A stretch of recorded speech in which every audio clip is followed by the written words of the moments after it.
sanad guuradii afraad ee macadka caafimaadka gobolka Sool oo ka dhacday gudaha magaalada Laascaanood xafladan oo ay ka soo qayb galeen dadweyne aad u fara badan iyadoo halkaasi dadweynaha ay kala qayb galeen mas'uuliyiinta degmada magaalada Laascaanood ugu horeeyo maayirka degmada magaalada Laascaanood iyo kusimaha agaasimaha caafimaadka ee gobolka Sool Yuusuf Saleebaan ugu horeyn waxa halkaasi ka hadlay maamulka ku-xigeenka macadka caafimaadka ee gobolka Sool Cabdiraxmaan Ruush oo ku dheeraaday ahmiyadda iskuulku u keenay guud ahaan gobolka Sool ayaa wuxuu ka codsaday inuu u baahan yahay macadkan in loo sameeyo dhismo iskuulku leeyahay waxaana ka mid ah hadaladii mas'uulkaasi sano mudaan malaynaya ka horeysay xaflad halka lagu qabtay aanu sheegay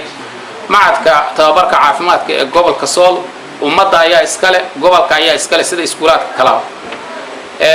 dhismo kiraa ayuu ku jiraa dhismo kiraana waxba laguma wadi karo ummaduna iyada wax qabsata iskuulkaasi dhismihiisu wuxuu sugayaa oo wax ka sugayaa ummadda gobolka Sool wax ka sugaya waa caruurtiina dhigata dadkeena dhigta dadkeena ka soo baxaya dadkeena sugaya gobolka ayuu sugayaa gaar ahaan degmada Laascaanood ayuu sugayaa degmada Laascaanood macadka caafimaadka ku yaal inay ka soo baxaan waa waxyaabaha noo qorshaysan waxa kaloo noo qorshaysan oo baahi badan ay ka jirtaa xagga shaybaarka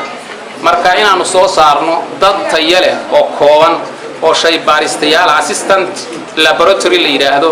oo tayo fiican leh oo tiradoodu aysan badnayn inaanu soo saarno iyadana insha Allah waanu ku tala jirnaa waxaysna madashaasi ka hadlay Axmed Maxamed Saalax oo kamid ah hay'adda SVO oo sheegayna inay ka taageeri doonaan macadka waxyaalaha uu baahan yahay lana shaqayn doonaan التكبير ولا شيء كذا كم ترقية عبد السمد أو غير هذا كله شوكة أو كسب على الماركة مكمات كمان ما أو برودكت من ذاك الSBO حاجة contribution كا especially on health sectors كا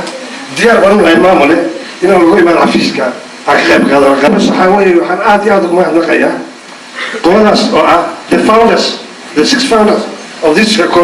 waxaa isaguna sidoo kale madashaasi ka hadlay kusimaha agaasimaha caafimaadka ee gobolka Sool Yuusuf Saleebaan Hawir oo isagoo ku dheeraaday in loo baahan yahay dunidan casriga ee qalabka caafimaadka in lala jaanqaado ardayduna ay bartaan isagoo dhalinyaradii ardayda halkaasi macadka dhiganaysay ugu baaqay in ay dardar geliyaan barashada caafimaadka oo macnaheeda la dhuuxo oo waxa ku jira la qaato laguna dhaqmo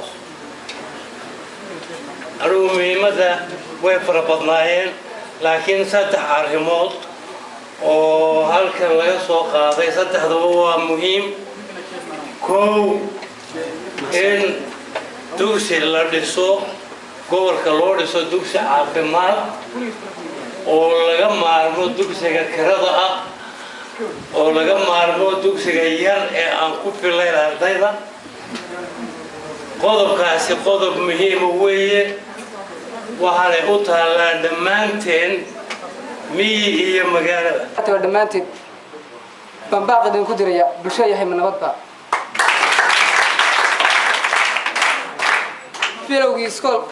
bilowgii iskoolkani baahidu ka haqabtiray bulshaweynta reer Sool boqor waa og yahayo yana waa u bidhaantee baahidii naawdne beesi waxaan lahayo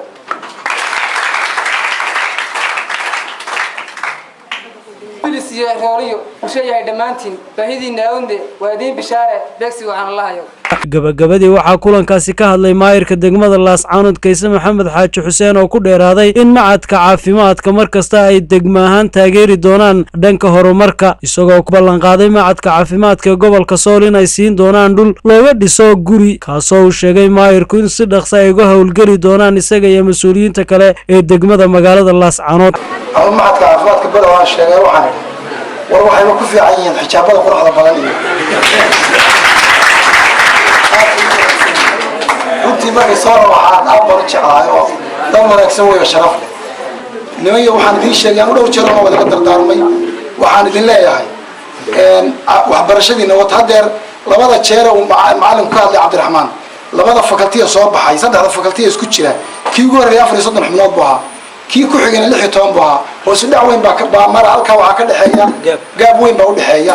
oo muxuu ahaa ku yimi marka waxa weeye reer Laascaanood waxaad moodaa inaynu intaynu ayaa meel ku yaacno hadda waxaad ka arki kartaa ganacsiga kale laga hadlo ardayda jaamacadda iyo ardayda muxuu ahaa ardayda maxadka ayaa noo yimaado anaga xafiisyada lagu soo booqdo iyo waxaan qabanayna nala qabta Cabdikariin Nolol Somali Channel TV xarunta magaalada Laascaanood ee gobolka Sool